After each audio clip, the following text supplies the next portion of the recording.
Hello, I'm Dixbit2, and I wanted to run down old school Raw that happened last night. Overall, a decent show, some nice moments with the legends and whatnot. We had the return of Jake the Snake Roberts.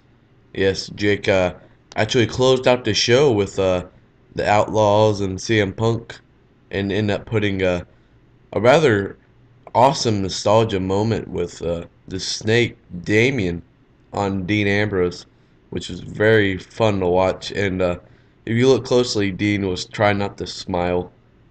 It's understandable, but it just sort of made me laugh a little bit because you like Jake knew this and wanted to put the snake over his mouth to make sure the camera didn't see the smile. But it was a nice moment.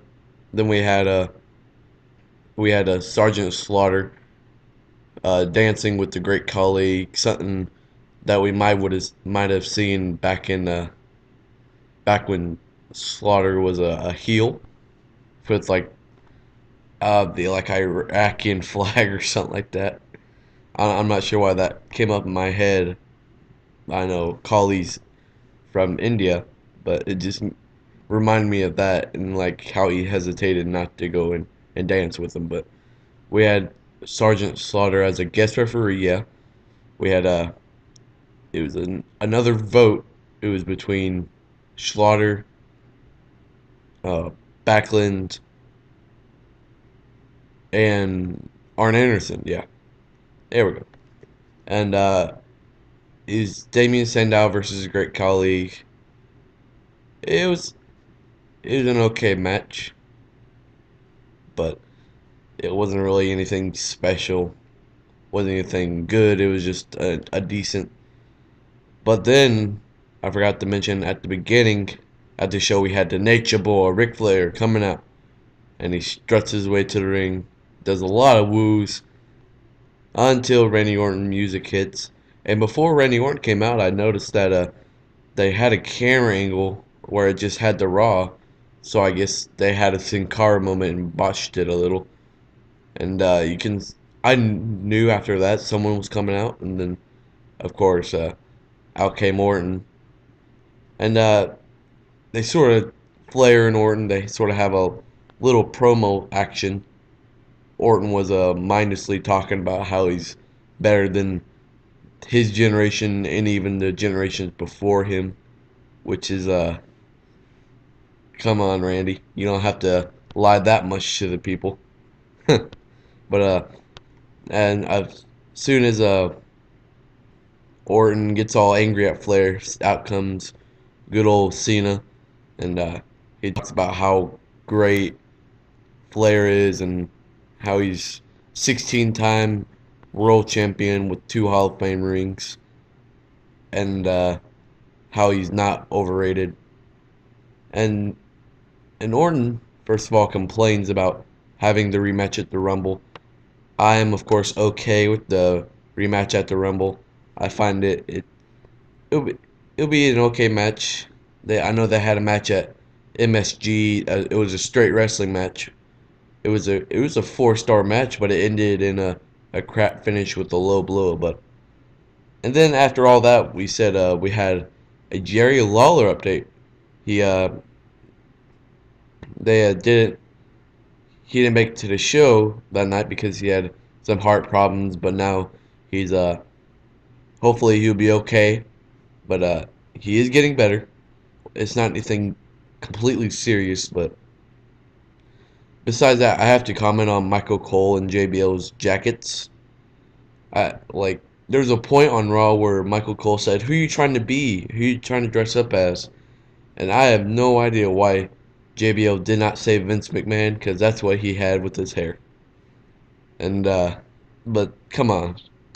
And now we had the debut of Daniel Wyatt. Yeah, we had Luke Harper, Harper, Luke Harper, Eric Rowan, and Daniel Bryan versus the Usos and Mysterio.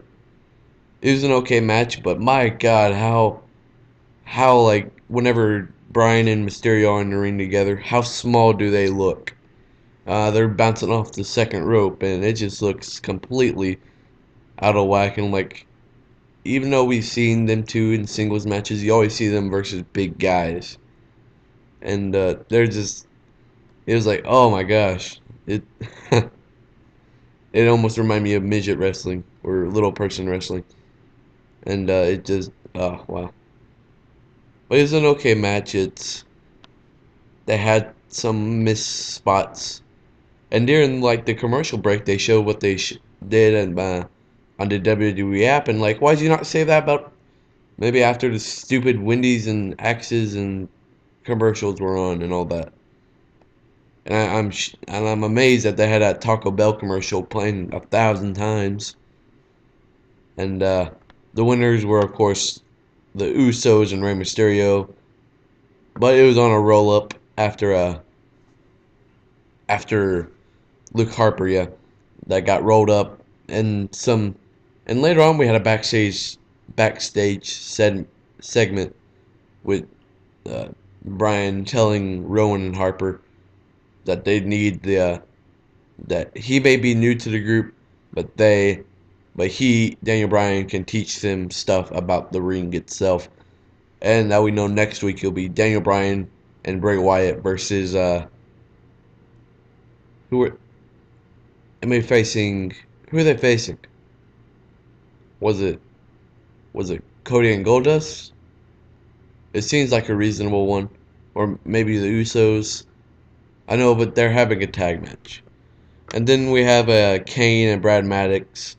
To sum it up in one little sentence, Kane was angry about last week, and he threatened Maddox with physical violence. And he says if Maddox was the result that he would be terminated, he said he would bring back the monster and he would destroy Maddox.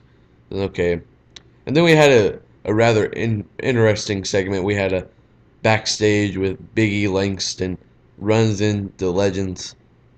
We had a just then we had Nikolai Volkov singing the Russian national anthem, and I cracked up like it was just random, and even when Biggie passed him, he was still singing in the background.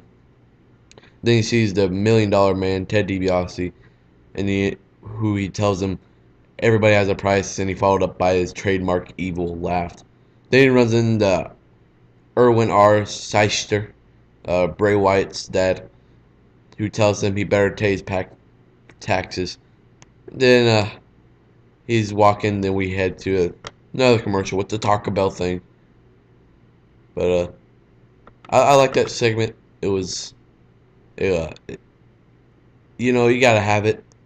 And then after that, we followed up back from commercial, and then we have Ryback on commentary for this match. We have Big E Langston versus Curtis Axel.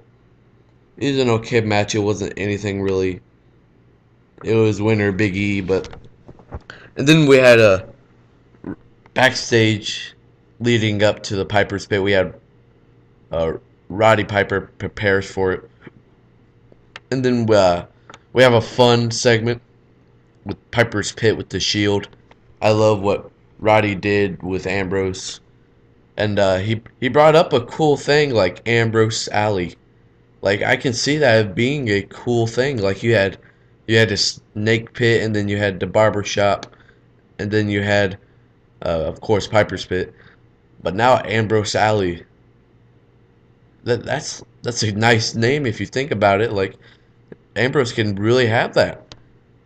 Like I can see just promos with Piper and Ambrose was very nice, and then we had Seth Rollins staring at Piper like just smiling and like admiring his legendness, and then Piper responds to Rollins just by saying, "You think I'm cute?"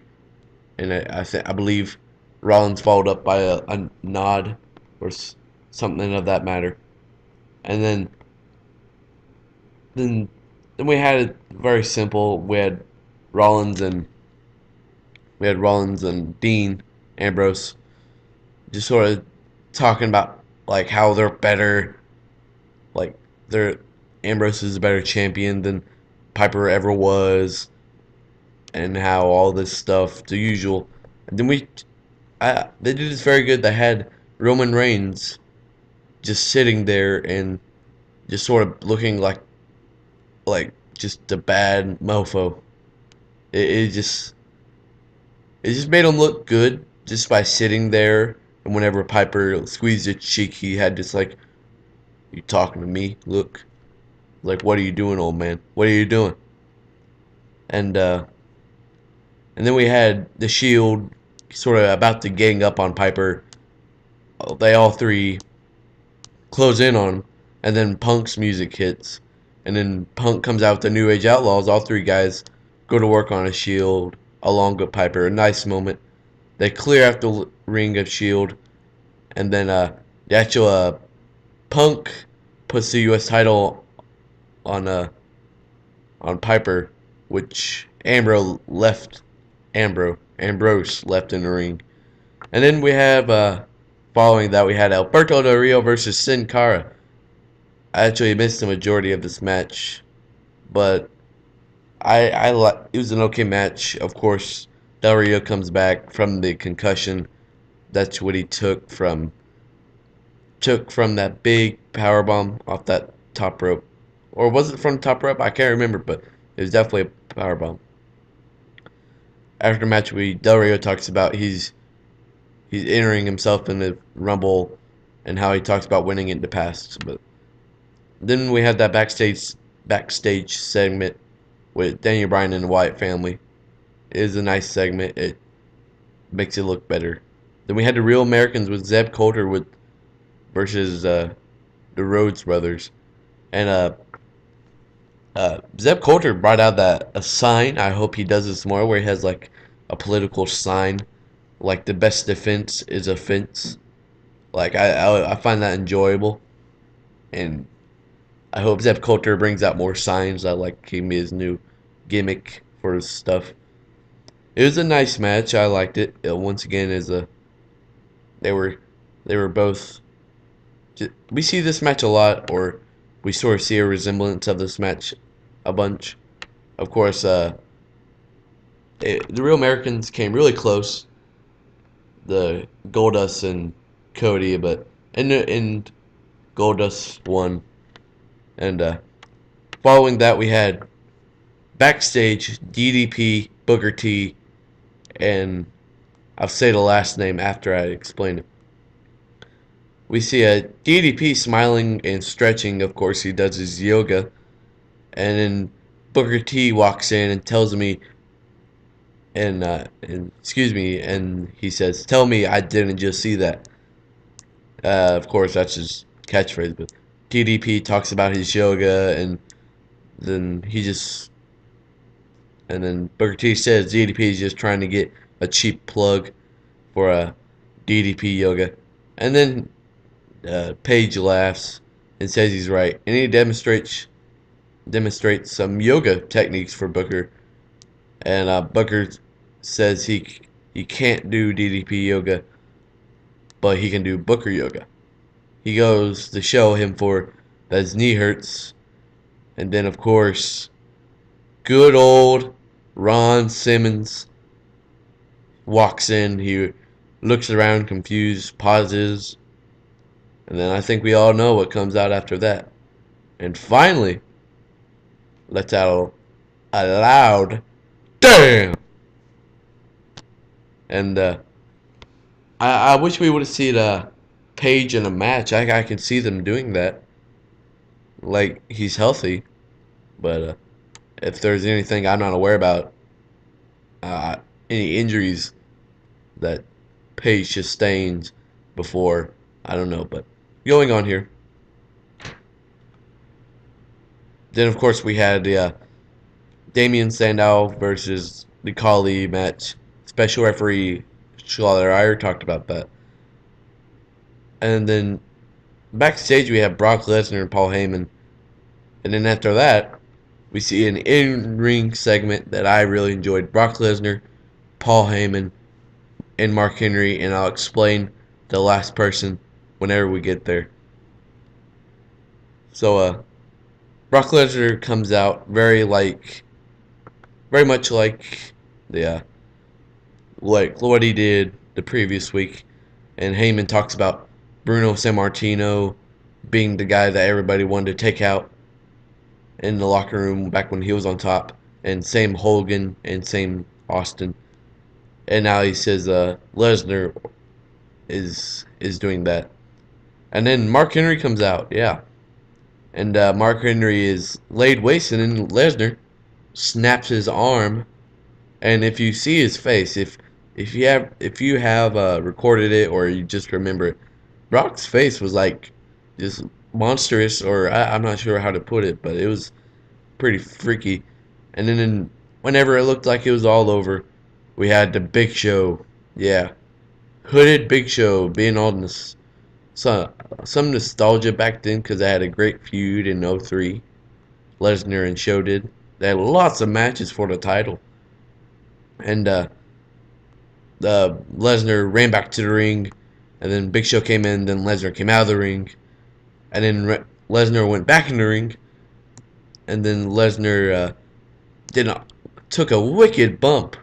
Like I couldn't really tell, but it looked like it seemed like he did a backflip. And it shows just, oh my gosh, just great selling by Brock. He may be old, but he can do some great stuff. And then we had the Bella Twins versus Oksana and Alicia Fox. They're pushing Oksana, and I'm like, wow, like where has she been? She not really the best wrestler. Good, she has good psychology in the ring though, but they're pushing them. And then we had a backstage. We have three hens joined together. When the camera pans up, we see Rikishi, Grandmaster Sexay, and Scotty Too Hottie. And then we have 3MB versus Too Cool. Now, how too cool is that? We see Scotty Hottie and Grandmaster Sexay back in a tag match with Rikishi. Now there's some nostalgia for you. And then we see the three men job squad. Yeah, they are the modern day job squad. They job to everybody, old, new. I'm pretty sure they can job to a pillow if you give them a chance to. But it was an okay match. Some botches, and whenever some quiet moments because the crowd didn't really know, which is okay. But I wish they would have got this huge thing. The crowd there was okay. It wasn't anything special. But could you imagine if it was like in Vancouver where the crowd's awesome, usually every single time they go. And Scotty Too Hottie does his awesome worm, which he has not lost. He still has it. And then here comes Grandmaster Sexay doing a flying leg drop off the top.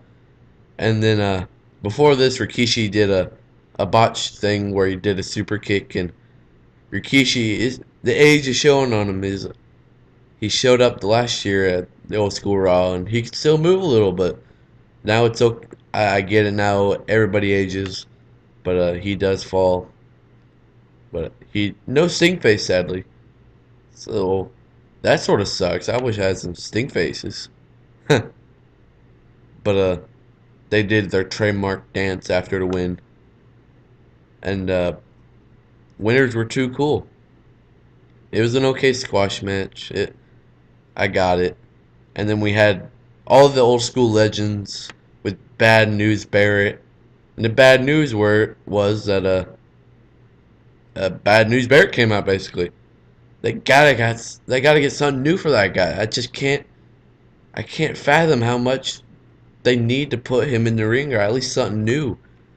I I heard an idea that they should put him with Sheamus and have this awesome bad to the bone tag team, kind of like the APA, but definitely not like the APA. But I can see them doing that. But nothing really to explain here. At least we got to see the Godfather come out with everybody else. Then we had Mean Gene Okerlund and the New Age Outlaws. Like at first I didn't know why the New Age Outlaws came out. Like I thought they were having a match, but like I saw like it was like 9:47. I knew the Roman Reigns and Punk match had to have some time to it. So then I thought, well, they're just out there to help Punk in case of the Shield. And then we have the awesome ladies and gentlemen speech. And then Gunn does his "We got two words for you" speech. And then the crowd did awesome on that part about saying "suck it" really loud. And we had CM Punk versus Roman Reigns. And my God, I've never seen Roman Reigns look so awesome than he did in this match. I mean, wow. Wow. You just, like, he just looked like he's already a main event player, to quote Brodus Clay. He already looked like he's been to WrestleMania. Well, at least main evented it, but it was an okay match. We had, of course, the New Age Outlaws. They were taking out Ambrose and Rollins, and then he's down, and then we all thought we'll end the show with the Shield hovering over Punk, and then they came back, and here came Jake the Snake Roberts with a new Damien. Uh, Jake is looking better than he has in, like, I say, like 10 years. And it looks like he's cut some weight. He's cut his hair, which he probably hasn't since the 70s or even then on. But the crowd, I wish he would have got a bigger pop. Well, it's understandable. But but that at the end where they had the snake on Ambrose, I love that segment. Like I explained in the beginning, it was such a cool thing to have all of them. But I just gotta say it was an okay Raw. I give it 6 out of 10. Not a lot of good matches, but some awesome moments with legends. But a long video. Uh, Hopefully you enjoyed it. Hopefully Raw was okay for you. I knew it was. I know. I know. I mean, it was competing against the BCS Vizio National Championship game. It was an okay game. I taped it because I wanted to see it. So I knew Raw was gonna be good, and hopefully WrestleMania season Raw will even be any better. So I gotta leave y'all and say thank you for watching this long video, and please subscribe for more. There's lots more videos on my channel. I thank you for all the new subscribers. Uh, we just hit 100 a few months ago, which is very nice. It keeps me going. It keeps everybody going. This isn't a channel of me. This is a channel of me and you, everybody. So I thank you, and bye.